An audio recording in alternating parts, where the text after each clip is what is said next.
Hello friends, welcome to Yaas recipes. இன்றைக்கி நம்ம சேனலில் இஃப்தருக்குலாம் சாப்பிட்ற மாதிரி ஒரு சூப்பரான சிக்கன் போண்டா ரெசிபி தான் பார்க்க போகிறோம். இந்த சிக்கன் போண்டா வந்து சாப்பிடவே அவ்வளோ சூப்பராக இருக்கும், செய்கிறது ரொம்ப ஈஸி. வாங்க எப்படி செய்யறதுன்னு பார்க்கலாம். அது செய்யறதுக்கு இன்றைக்கி நான் 1/4 கிலோ அளவுக்கு போன்லெஸ் சிக்கன் எடுத்திருக்கேன்.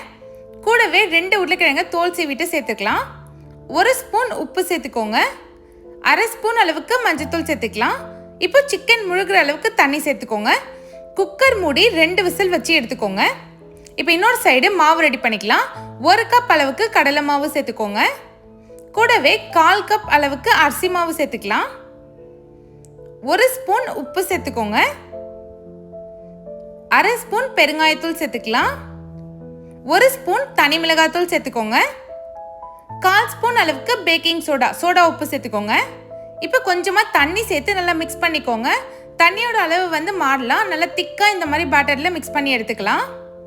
மாவு எந்த அளவுக்கு திக்காக இருக்கணும்னு பார்த்தீங்கன்னா, இப்போ ஒரு ஸ்பூன் வச்சு இந்த மாதிரி எடுத்திங்கன்னா மாவு வந்து ஸ்பூனில் ஒட்டணும். அதுதான் கரெக்டான கன்சிஸ்டன்சி. இப்போ மாவு கரெக்டான பதத்தில் இருக்குது. இப்போ இது இருக்கட்டும்.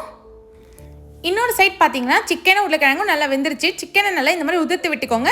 உருளைக்கிழங்கையும் லைட்டாக மசிச்சு விட்டு எடுத்துக்கலாம். இப்போ தாளிப்புக்கு 2 ஸ்பூன் எண்ணெய் சேர்த்துக்கோங்க. எண்ணெய் நல்லா சூடானதும் 1/2 ஸ்பூன் சோம்பு சேர்த்துக்கலாம். 1 கொத்து கருவேப்பிலை சேர்த்துக்கோங்க. 1 வெங்காயத்தை நல்லா பொடியாக கட் பண்ணி சேர்த்துக்கோங்க.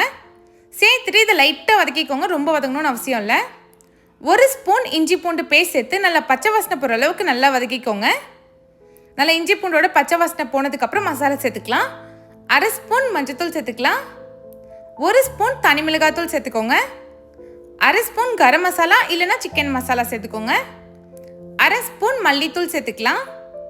1/2 ஸ்பூன் சீரகத்தூள் சேர்த்துக்கோங்க.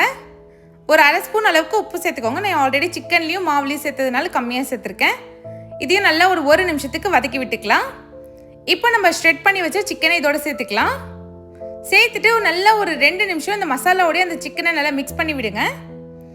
கூடவே மசிச்சு வச்ச உருளைக்கிழங்கையும் சேர்த்து நல்லா மிக்ஸ் பண்ணி விட்டுக்கலாம். சிக்கன்லேயும் உருளைக்கிழங்குலையும் அந்த மசாலா நல்லா இறங்கணும். அந்த மாதிரி நல்லா கலந்து விட்டுக்கோங்க.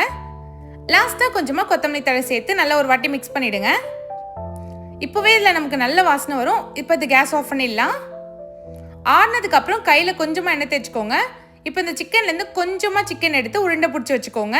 உங்களுக்கு எந்த சைஸ் வேணுமோ அந்த சைஸில் நீங்கள் உருண்டை பிடிச்சி வச்சுக்கலாம். இப்போது நம்ம ரெடி பண்ணி வச்ச மாவில் இதை டிப் பண்ணி எடுத்துக்கலாம். நல்லா எல்லா சைடும் படுற மாதிரி டிப் பண்ணி எடுத்துக்கோங்க. எண்ணெய் நல்லா சூடானதும் ஒவ்வொரு போண்டாவாக போட்டு பொரிச்சு எடுத்துக்கோங்க. கேஸ் வந்து மீடியம் ஃப்ளேமில் வைங்க. அப்போ தான் உள்ளேயும் நல்லா வேகும். ஒரு சைடு வெந்ததுக்கப்புறம் திருப்பி போட்டு 2 சைடும் வேக வச்சு எடுத்துக்கலாம். பாருங்கள், நல்லா சூப்பராக கலர் சேஞ்ச் ஆகி வந்துருச்சு. இந்த ஸ்டேஜில் நம்ம எடுத்து வச்சிடலாம்.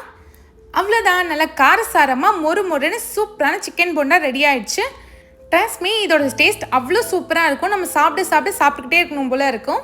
இதை நீங்களும் உங்கள் வீட்டில் ட்ரை பண்ணி பாருங்கள். இந்த வீடியோ உங்களுக்கு பிடிச்சிருந்தா மறக்காமல் யாஸ் ரெசிபீஸ் சேனல் சப்ஸ்கிரைப் பண்ணிவிடுங்க. தேங்க்ஸ் ஃபார் வாட்சிங்.